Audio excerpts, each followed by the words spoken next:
Good Monday morning to you. It is October the 28th, 2024. I'm John Zibney in the MNC News Center. News continues now with our top local stories. A man accused of burglarizing Sherlock Homes of Goshen has filed a plea agreement. The Goshen News says the company contacted police to report items stolen from two business models on December 18th of last year. Surveillance footage showed a vehicle being loaded with items from the business, and police were able to locate the vehicle and its owner, David Davis. Davis was reportedly uncooperative during the investigation, but a search warrant of his phone turned up photos of furniture stolen from Sherlock Homes. Davis pleaded guilty to burglary. His sentencing is scheduled for December 12th. Alyssa Foster, MNC News. The victim in the shooting outside an Elkhart bank is in stable condition. Police are called Thursday afternoon to the First Source branch on East Bristol Street.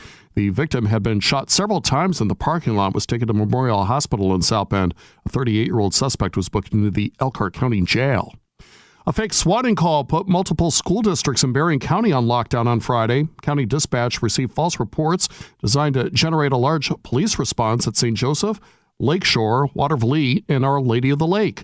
Buildings at each district went into lockdown until no credible threat was found.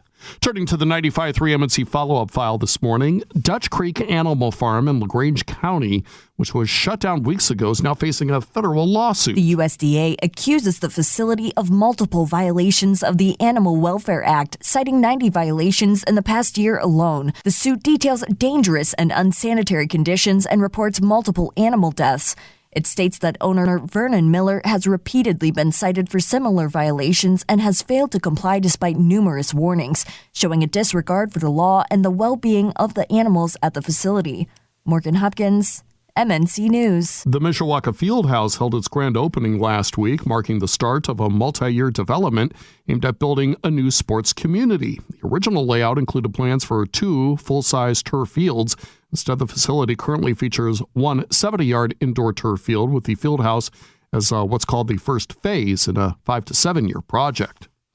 And from Michiana's election headquarters, voting experts caution Indiana residents on mail-in ballot restrictions, urging resolution of voter registration issues all before the deadline. Indiana is one of 14 states with restrictions on who can request a mail-in ballot. Voting experts warn it's easy to make mistakes, like forgetting to update your voter registration. Indiana University's Marjorie Hershey urges voters to resolve issues before the October 24th deadline. She says voting is a right, not a privilege. For assistance, voters should contact their local election board to fix any errors before submitting mail-in ballot applications. That's Joe Ullery reporting. Well, come November, Indiana voters will be voting on an amendment to the Constitution. It has to do with the state's line of succession. Should the governor and lieutenant governor positions both become vacant, the state superintendent of public instruction is one of the people in line to take charge until a new governor is picked. The problem is that position no longer exists. The governor now appoints the superintendent or the secretary of education. Under remote circumstances, they could end up as our governor. That's just wrong. State Rep Ed Delaney, the amendment you'll vote on is to simply remove the state superintendent from the line of succession. Kirk Darling, Network Indiana. And in business news this morning, the Ports of Indiana has entered into a partnership agreement with the Port of Cork in Ireland. Governor Holcomb led a trade mission to promote direct connections by sea and air between Ireland and our state. Officials signed a memorandum of understanding between the ports aimed at collaboration on economic, environmental, and technology initiatives, as well as determining the feasibility of an express container shipping service between the two. The announcement of the agreement comes one day after Holcomb announced a new direct flight that would start between Dublin and Indianapolis. Ireland already ranks as Indiana's #1 importer, with nearly $21 billion in shipments last year alone. That's more than our next two partners, Canada and China, combined. Tommy Lee, MNC News. Day 7 in the Delphi murders trial was all about the bullet. You know the story by now. An unspent cartridge found near the bodies of Abby and Libby was matched to Richard Allen's gun. But there are questions about the testing process. Former forensic examiner Melissa Oberg conducted the test. She says the crime scene cartridge was cycled.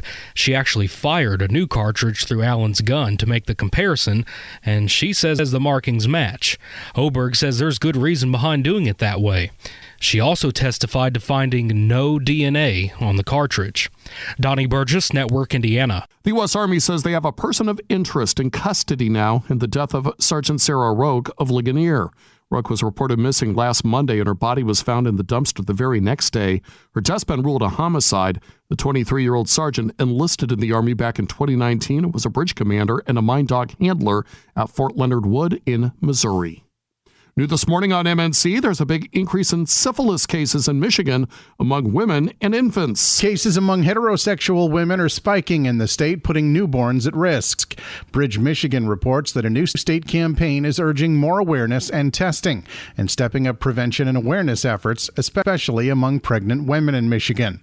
The multimedia Stop SIF campaign is mostly focused on the state's hotspots, which includes Kalamazoo County. Well, the City of South Bend's Leaf Pickup Program begins today. Crews will collect leaves from neighborhoods based on a schedule posted on the city's website. Residents do not have to call to request a pickup, as crews will be going street by street and collecting leaves left in the lawn area by 6 a.m. on the scheduled set-out date. Leaves need to be clear of trash, sticks, and other debris, or else they will not be picked up, and vehicles should not be parking on top of or in front of the leaf piles.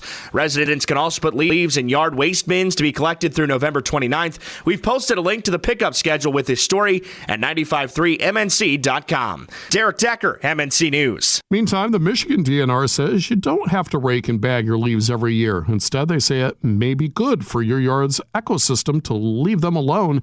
The DNR explained that under these leaves are where little critters protect themselves, and that as you prepare your outdoor spaces for winter, you may want to choose just to leave a little bit of nature's chaos. Mostly sunny skies today. After a chilly start, we actually end up around 65 later this afternoon. Nice and quiet. Tonight, partly cloudy. Slight chance of a shower. We stay around 58. And then for Tuesday, breezy, windy, warm conditions across the area. We do have a slight chance of a shower. High temperatures at 77. I'm WSBT 22 Chief Meteorologist Carrie Peugeot. Get them? Text news to 2595 953. Get the first word of the big winners on election night. Sign up for breaking news text alerts from MNC.